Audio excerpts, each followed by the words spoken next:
ಪ್ರೀತಿ 10ನೇ ತರಗತಿ ವಿದ್ಯಾರ್ಥಿಗಳಿಗೆ ಇಂದಿನ ಕನ್ನಡ ಪಾಠಕ್ಕೆ ಆತ್ಮೀಯ ಸ್ವಾಗತ. ಮಕ್ಕಳೇ, ನಾನು ನಿಮ್ಗೆ ಇವತ್ತು ಪ್ರಥಮ ಭಾಷೆ ಕನ್ನಡದಲ್ಲಿ ಬರ್ತಕ್ಕಂಥ 3ನೇ ಪದ್ಯವಾಗಿರ್ತಕ್ಕಂಥ ಕೌರವೇಂದ್ರನ ಕೊಂದೆ ನೀನು ಆ ಪದ್ಯವನ್ನು ನಿಮಗೆ ವಿವರಣೆ ಮೂಲಕ ತಿಳಿಸಿಕೊಡ್ತೀನಿ. ಮೊದಲಿಗೆ ಮಕ್ಕಳೇ, ಈ ಪದ್ಯದ ಹೆಸರು ಬಂದು ಕೌರವೇಂದ್ರನ ಕೊಂದೆ ನೀನು. ಯಾರು ಈ ಕೌರವೇಂದ್ರ? ಕೌರವೇಂದ್ರ ಅಂದ್ರೆ ಕೌರವರಿಗೆ ಒಡೆಯ, ಕೌರವರಿಗೆ ಅಣ್ಣ ಆಗಿರ್ತಕ್ಕಂಥ ದುರ್ಯೋಧನ ತನ್ನ ಅಹಂಕಾರದಿಂದ ತನ್ನ ವಂಶವನ್ನೇ ನಾಶ ಮಾಡ್ಕೊಳ್ಳೋದಕ್ಕೆ ಹೊರಟಂತ ವ್ಯಕ್ತಿ ಅಂತ ಹೇಳ್ಬೋದು ಮಕ್ಕಳೇ. ಈ ಕೌರವೇಂದ್ರನ ಕೊಂದೆ ನೀನು ಅನ್ನೋ ಪದ್ಯ ಬರೆದಿರ್ತಕ್ಕಂಥ ಕವಿ ಕುಮಾರವ್ಯಾಸ. ಕನ್ನಡಕ್ಕೆ ಸಿಕ್ಕಂತ ಅಮೋಘ ರತ್ನಗಳಲ್ಲಿ ಈತನು ಸಹ ಒಬ್ಬ. ಕುಮಾರವ್ಯಾಸನು ಹಾಡಿದನೆಂದರೆ ಕಲಿಯುಗ ದ್ವಾಪರವಾಗುವುದು, ಭಾರತ ಕಣ್ಣಲ್ಲಿ ಕುಣಿಯುವುದು, ಮೈಯಲ್ಲಿ ಮಿಂಚಿನ ಹೊಡೆತುಳು ಕಾಡುವುದು ಅಂತ ನಮ್ಮ ರಾಷ್ಟ್ರಕವಿಯಾಗಿರ್ತಕ್ಕಂಥ ಕುವೆಂಪುರವರು ಕುಮಾರವ್ಯಾಸನ ಬಗ್ಗೆ ಈ ಮಾತನ್ನ ಹೇಳಿದ್ದಾರೆ. ಅಂದ್ರೆ ನಮ್ಮ ರಾಷ್ಟ್ರಕವಿ ಕುವೆಂಪು ಅವ್ರ ಕೈಲೇ ಹೊಗಳಿಸ್ಕೊಂಡಂತ ಮಹಾಕವಿ ಯಾರಪ್ಪ ಅಂದ್ರೆ ಕುಮಾರವ್ಯಾಸ. ಈತ ಗದಗ ಜಿಲ್ಲೆಯ ಕೋಡಿವಾಡ ಅನ್ನೋ ಊರಿನಲ್ಲಿ ಈತ ಜನನವಾಗುತ್ತೆ. ಮುಂದೆ ಈತ ಗದಗ ಜಿಲ್ಲೆಯ ಕೋಡಿವಾಡದಲ್ಲಿ ಬರ್ತಕ್ಕಂಥ ವೀರನಾರಾಯಣ ದೇವಸ್ಥಾನದಲ್ಲಿ ಈ ಒಂದು ಕೃತಿಯನ್ನು ರಚನೆ ಮಾಡ್ತಾನೆ. ಅದೇ ಕರ್ನಾಟಕ ಭಾರತ ಕಥಾಮಂಜರಿ. ಈ ಕೃತಿಯಲ್ಲಿ ಕುಮಾರವ್ಯಾಸ ತುಂಬಾ ರೂಪಕಗಳನ್ನ ಕೊಟ್ಟು ಈ ಪದ್ಯವನ್ನ ಬರೆದಿರೋದ್ರಿಂದ ಆತನಿಗೆ ರೂಪಕ ಸಾಮ್ರಾಜ್ಯದ ಚಕ್ರವರ್ತಿ ಅಂತ ಕರಿತೀವಿ. ರೂಪಕಗಳನ್ನ ಜಾಸ್ತಿ ಬಳಸಿರೋದ್ರಿಂದ ಈತನನ್ನ ನಾವು ರೂಪಕ ಸಾಮ್ರಾಜ್ಯದ ಚಕ್ರವರ್ತಿ ಅಂತ ಕರಿತೀವಿ. ಈತ ಗದಗ ಜಿಲ್ಲೆಯ ಕೋಡಿವಾಡದಲ್ಲಿ ಜನಿಸಿದ್ರು. ಕರ್ನಾಟಕ ಭಾರತ ಕಥಾಮಂಜರಿ ಅನ್ನೋ ಪುಸ್ತಕವನ್ನ ಈತ ಬರೆದಿದ್ದಾರೆ. ಅದೇ ರೀತಿ ಐರಾವತ ಅನ್ನೋ ಕೃತಿಯನ್ನು ಸಹ ಈತ ಬರೆದಿದ್ದಾರೆ. ಇವರಿಗೆ ರೂಪಕ ಸಾಮ್ರಾಜ್ಯದ ಚಕ್ರವರ್ತಿ ಅಂತ ಕರಿತೀವಿ. ಅದೇ ರೀತಿ ಇವರು 1430ರಲ್ಲಿ ಈತನ ಕಾಲ 1430 ಅಂತ ನಾವು ಹೇಳ್ಬೋದು. ಈತ ವೀರನಾರಾಯಣನ ಪರಮ ಭಕ್ತ. ಮತ್ತೆ ನಿಮ್ಗೆ ಅವಾಗ್ಲೇ ಹೇಳಿದೆ ನಾನು, ಗದಗ ಜಿಲ್ಲೆಯಲ್ಲಿ ಬರ್ತಕ್ಕಂಥ ಕೋಡಿವಾಡ ಅನ್ನೋ ಊರಲ್ಲಿ ವೀರನಾರಾಯಣ ದೇವಸ್ಥಾನ ಬರುತ್ತೆ. ಆತನ ಪರಮ ಭಕ್ತನಾಗಿದ್ದ ಯಾರು? ಕುಮಾರವ್ಯಾಸ.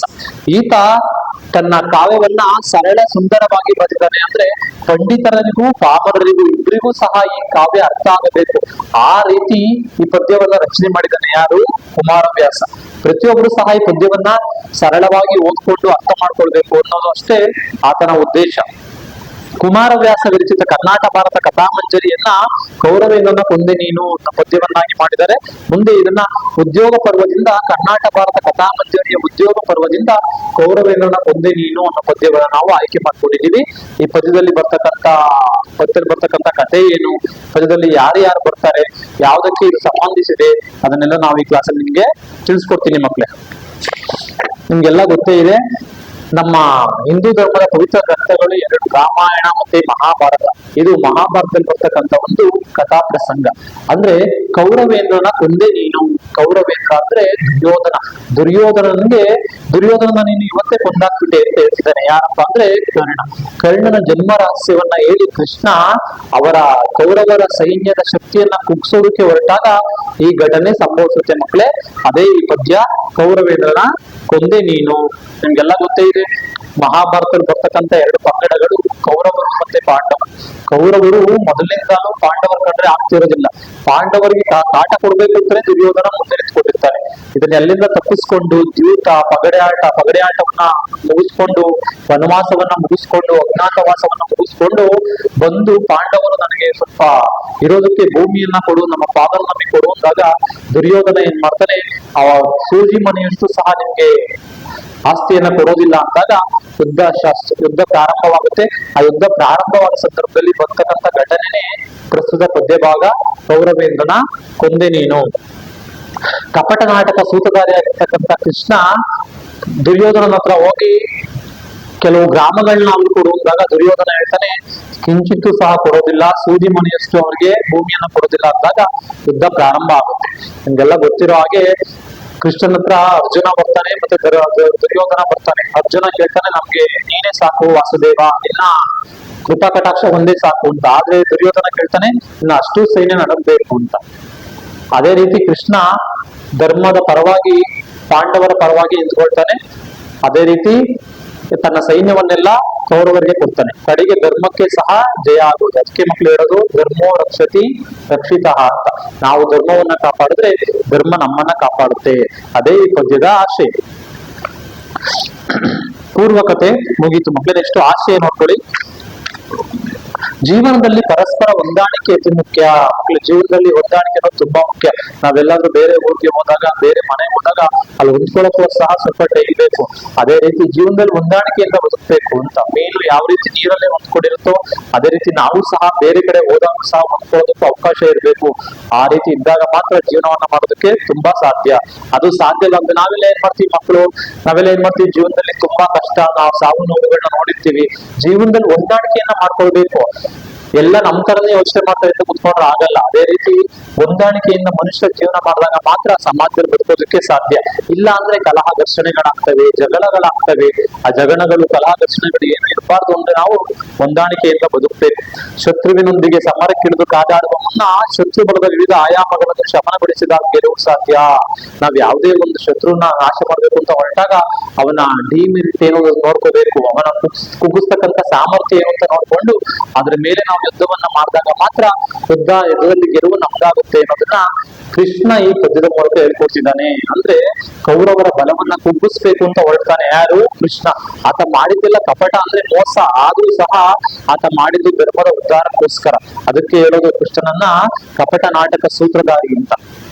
ಕೃಷ್ಣ ಕೌರವರ ಪಕ್ಷದ ವೀರಕರ್ಣನ ಜನ್ಮರಹಸ್ಯವನ್ನು ಹೇಳಿ ತನ್ನವರಿಗೆ ಆತನಿಂದ ಅಪಾಯವಾಗದಂತೆ ಮಾಡುವ ಹೃದಯ ವಿಗ್ರಾವಕ ಸನ್ನಿವೇಶ ಪ್ರಸ್ತುತ ಪದ್ಯ ಭಾಗದಲ್ಲಿದೆ. ಅಂದ್ರೆ ಕೃಷ್ಣ ಕರ್ಣನ ಜನ್ಮ ರಹಸ್ಯವನ್ನ ಹೇಳಿ ಕರ್ಣನಿಂದ ಯಾವುದೇ ರೀತಿಯ ಕೆಟ್ಟದಾಗಬಾರ್ದು, ಯಾರಿಗೆ? ಪಾಂಡವರಿಗೆ ಅಂತ ಹೇಳ್ತಕ್ಕಂಥ ಸನ್ನಿವೇಶನೇ ಕೌರವೇಂದ್ರನ ಕೊಂದೆ ನೀನು. ಪ್ರಸ್ತುತ ಪದ್ಯ ಭಾಗ ಕೌರವೇಂದ್ರನ ಕೊಂದೆ ನೀನು. ರಾಮಾಯಣ ಮಹಾಭಾರತಗಳು ನಮ್ಮ ಹಿಂದೂ ಧರ್ಮದ ಪವಿತ್ರ ಗ್ರಂಥಗಳು. ಅದರಲ್ಲಿ ಮುಖ್ಯವಾಗಿ ಅದನ್ನ ಮಹಾಭಾರತವನ್ನು ರಚಿಸಿದವರು ಯಾರಪ್ಪ ಅಂದ್ರೆ ಮಹರ್ಷಿ ವೇದವ್ಯಾಸ, ಪಂಪ, ರನ್ನ, ಕುಮಾರವ್ಯಾಸ ಮೊದಲಾದವರು ಕನ್ನಡದಲ್ಲಿ ಕಾವ್ಯ ರಚಿಸಿದರು. ಅದೇ ರೀತಿ ಕನ್ನಡದಲ್ಲಿ ಪಂಪ, ಆದಿಕವಿಯಾಗಿರ್ತಕ್ಕಂಥ ಪಂಪ, ರನ್ನ ಇವರೆಲ್ಲರೂ ಸಹ ಕಾವ್ಯವನ್ನ ರಚನೆ ಮಾಡಿದ್ರು. ಶ್ರವ್ಯ ಪರಂಪರೆಯಲ್ಲೂ ರಾಮಾಯಣ ಮಹಾಭಾರತ ಕಾವ್ಯಗಳು ಉಳಿದು ಬಂದಿವೆ. ನಮ್ಮ ರಾಮಾಯಣ ಮಹಾಭಾರತಗಳು ಕೇಳೋದಕ್ಕೆ, ಓದೋದಕ್ಕೆ ಇವತ್ತಿಗೂ ಸಹ ಜನ ಮನಸ್ಸನ್ನ ತಟ್ಟಿದವೆ. ಉತ್ತಮ ಗುಣ ಸ್ವಭಾವಗಳನ್ನು ರೂಢಿಸಿಕೊಳ್ಳದ ವ್ಯಕ್ತಿ ಎಷ್ಟೇ ಶೌರ್ಯ, ಸಾಹಸ, ವೀರತನವನ್ನು ಪಡೆಸಿದರೂ ಸ್ವತಃ ಅವನಿಗಾಗಲಿ ಅವನ ಹಿರಿಯರಿಗಾಗಲಿ ಯಾವುದೇ ಉಪಯೋಗವಿಲ್ಲ. ಎಷ್ಟೇ ಶೌರ್ಯ ಪರಾಕ್ರಮ ಇದ್ರೆ ಸಹ ಏನು, ಆತ ಒಳ್ಳೆ ವ್ಯಕ್ತಿಯಾಗಿದ್ರೆ ಮಾತ್ರ ಆತನ ಜೀವನ ಚೆನ್ನಾಗಿರುತ್ತೆ ಅಂತ ಈ ಪ್ರಸ್ತುತ ಪದ್ಯ ಭಾಗ ಹೇಳ್ಕೊಡುತ್ತೆ ಮಕ್ಕಳೇ. ನೋಡಿ ಮಕ್ಕಳೇ, ದುರ್ಯೋಧನ ತುಂಬಾ ವೀರ ಪರಾಕ್ರಮಶಾಲಿ, ಆದ್ರೆ ಅವನಿಗೆ ತುಂಬಾ ಮುಂಗೋಪ ಇರ್ತಿತ್ತು, ಮತ್ತೆ ಯೋಚನೆ ಮಾಡ್ತಾ ಇರ್ಲಿಲ್ಲ, ಒಳ್ಳೆತನ ಅನ್ನೋದು ಇರ್ಲಿಲ್ಲ. ಅದನ್ನೇ ಈ ಪದ್ಯ ಹೇಳ್ಕೊಡುತ್ತೆ ಮಕ್ಕಳೇ. ಕೃಷ್ಣನು ಬೇರುತಂತ್ರವನ್ನು ಬಳಸಿ ಕರ್ಣನಿಗೆ ಜನ್ಮ ರಹಸ್ಯವನ್ನು ಇಡ್ತಾನೆ. ಕರ್ಣನ ಶೌರ್ಯವನ್ನ ಕುಗ್ಗಿಸ್ಬೇಕು ಅಂತ ಹೇಳಿ ಆತನ ಜನ್ಮ ರಹಸ್ಯವನ್ನ ಹೇಳ್ತಾನೆ. ಸಾಮಾನ್ಯನಿಗೆ ಅತಿಯಾದ ಸಂತೋಷವನ್ನು ನೀಡಬಹುದಾದ ಸಂಗತಿ. ಅಸಾಮಾನ್ಯನು ಶೌರ್ಯಕ್ಕೆ, ದಾನಕ್ಕೆ, ಉದಾತ್ತತೆಗೆ, ಕರುಣೆಗೆ ಹೆಸರಾಗಿದ್ದ ಕರ್ಣನಿಗೆ ಎಂತ ಸಂಕಟವನ್ನು ಉಂಟು ಮಾಡಿತು. ಕೃಷ್ಣ ಜನ್ಮ ರಹಸ್ಯವನ್ನ ಹಿಡಿದು ಕರ್ಣನಿಗೆ ತುಂಬಾ ಉಭಯ ಸಂಕಟಕ್ಕೆ ಗುರಿಯಾಗಬೇಕಾಯ್ತು. ಯಾಕಪ್ಪ ಅಂದ್ರೆ ಕರ್ಣನನ್ನ ಅಷ್ಟೂ ವರ್ಷಗಳ ಕಾಲ ಅಂಗರಾಜ್ಯದ ರಾಜನನ್ನಾಗಿ, ತನ್ನ ಉತ್ತಮ ಸ್ನೇಹಿತನನ್ನಾಗಿ ನೋಡ್ಕೊಂಡಿರ್ತಾನೆ ಯಾರು? ದುರ್ಯೋಧನ. ಅವರಿಬ್ಬರ ಸ್ನೇಹ ಅಷ್ಟು ಗಟ್ಟಿಯಾಗಿರ್ತಕ್ಕಂಥದ್ದು. ದುರ್ಯೋಧನ ಕರ್ಣನಿಗೆ ಎಲ್ಲಾ ರೀತಿಯ ಸೌಲಭ್ಯಗಳನ್ನು ಕೊಟ್ಟಿರ್ತಾನೆ. ಆದ್ರೆ ಈಗ ಕೃಷ್ಣ ಬಂದ್ಬಿಟ್ಟು ಅವನ ತಾಯಿ ಯಾರು, ಅವನ ಜನ್ಮ ರಹಸ್ಯ ಅಂತ ಹೇಳು ಅದೆಲ್ಲ ಹೇಳಿ ಕರ್ಣನ ಶಕ್ತಿಯನ್ನ ಕುಗ್ಸ್ತಕ್ಕಂಥ ಕೆಲಸವನ್ನ ಮಾಡ್ತಾ ಇದ್ದಾನೆ. ಅವನ ಸ್ವಾಮಿ ನಿಷ್ಠೆಯ ಮುಂದೆ ಕೃಷ್ಣ ನೋಡಿದ ಪ್ರಲೋಭನೆ ಹೇಗೆ ವ್ಯಕ್ತಗೊಂಡಿದೆ ಎಂಬುದು ಪ್ರಸ್ತುತ ಪದ್ಯ ಭಾಗದಲ್ಲಿ ಅಭಿವ್ಯಕ್ತಗೊಂಡಿದೆ ಮಕ್ಕಳೇ. ಕೃಷ್ಣ ಅಷ್ಟು ಪ್ರಲೋಭನೆಗಳು ಅಂದ್ರೆ ಆಸೆಗಳನ್ನ ಹೊರ್ತಾನೆ, ಆಸೆಗಳು, ಆಮಿಷಗಳನ್ನ ಹೊರ್ತಾನೆ. ಆದ್ರೂ ಸಹ ಕೃಷ್ಣ ಹೊರ್ತಕ್ಕಂಥ ಆಸೆ, ಆಮಿಷಗಳಿಗೆ ಕರ್ಣ ಬಲಿಯಾಗಲ್ಲ. ಯಾಕಪ್ಪ ಅಂದ್ರೆ ಅವನ ಸ್ವಾಮಿ ನಿಷ್ಠೆ ಅಂತದ್ದು. ದುರ್ಯೋಧನ ಮೇಲೆ ಆತ ಅಪಾರವಾದ ಪ್ರೀತಿಯನ್ನು ಇಟ್ಕೊಂಡಿರ್ತಾನೆ, ಸ್ನೇಹ ಇಟ್ಕೊಂಡಿರ್ತಾನೆ, ಗೌರವ ಇಟ್ಕೊಂಡಿರ್ತಾನೆ. ಆ ಕೃಷ್ಣ ಕೊಡ್ತಕ್ಕಂಥ ಪ್ರಲೋಭನೆಗಳಿಗೆ ಆತ ಒಳಗಾಗುವುದಿಲ್ಲ. ಅದೇ ಪ್ರಸ್ತುತ ಪದ್ಯ ಭಾಗದ ಆಶಯ. ಕೌರವೇಂದ್ರನ ಕೊಂದೆ ನೀನು. ಪದ್ಯವನ್ನ ಒಂದ್ಸಲ ನೋಡ್ಕೊಳ್ಳಿ ಮಕ್ಳೇ. ಇನತ ನೂಜನ ಕೂಡೆ ಮೈದುನತನದ ಸರಸವನೆಸಗಿ ರಥದೊಳು ಧನುಜರಿತು ಬರಸೆಳೆದು ಕುಳ್ಳಿರಿಸಿದನು ಪೀಠದಲ್ಲಿ. ಎನಗೆ ನಿಮ್ಮಡಿಗಳಲ್ಲಿ ಸಮಸೇವನೆಯೇ ದೇವ ಮುರಾರಿ ಅಂಜುವೆನೆನಲು ತೊಡೆ ಸೋಂಕಿನಲ್ಲಿ ಸಾರಿದು ಶೌರಿ ಇಂತೆಂದ. ಭೇದವಿಲ್ಲಲೆ ಕರ್ಣ ನಿಮ್ಮೊಳು ಯಾದವರು ಕೌರವರೊಳಗೆ ಸಂವಾದಿಸುವ ನನ್ಮಯಕ್ಕೆ ಮೊದಲೆರಡಿಲ್ಲ ನಿನ್ನಾಣೆ. ಮೇದಿನೀಪತಿ ನೀನು ಚಿತ್ತುಗಳಾದುದರಿವಿಲ್ಲೆನುತ ದಾನವ ಸೂದನನು ರವಿಸುತನ ಕಿವಿಯಲ್ಲಿ ಬಿತ್ತಿದನು ಭಯವ. ಲಲನೆ ಪಡೆದಿ 5 ಮಂತ್ರಂಗಳಲ್ಲಿ ಮೊದಲಿಗ ನೀನು. ನಿನ್ನಯ ಬಳಿ ಯುಧಿಷ್ಠಿರ ದೇವ, ಮೂರನೆಯಾತ ಕಲಿಭೀಮ, ಪಲುಗುಣನು 4ನೆಯ ಲೈದನೆ ಐದನೆಯಲ್ಲಿ ನಕುಲ ಸಹದೇವರಾದರು. ಬಳಿಕ ಮಾದ್ರಿಯಲ್ಲೊಂದು ಮಂತ್ರದೊಳಿಬ್ಬರು ಉದಿಸಿದರು. ನಿನಗೆ ಹಸ್ತಿನಾಪುರದ ರಾಜ್ಯದ ಘನತೆಯನ್ನು ಮಾಡುವೆ. ಪಾಂಡವ ಜನಕ ಕೌರವ ಜನರೋಲೈಸುವರು. ಗದ್ದುಗೆಯ ನಿನಗೆ ಕಿಂಕರವೆರಡು ಸಂತತಿ ಎನಿಸಲೊಲ್ಲದೆ ನೀನು ದುರ್ಯೋಧನನ ಬಾಯ್ದಂಬುಲಕ್ಕೆ ಕೈಯಾನು ಹೊರೆಗೆಳೆದ. ಎಡದ ಮೈಯಲ್ಲಿ ಕೌರವೇಂದ್ರರ ಗಗನ, ಬಲದಲ್ಲಿ ಪಾಂಡುತನೆಯರ ಗಗನವಿದಿರಲಿ.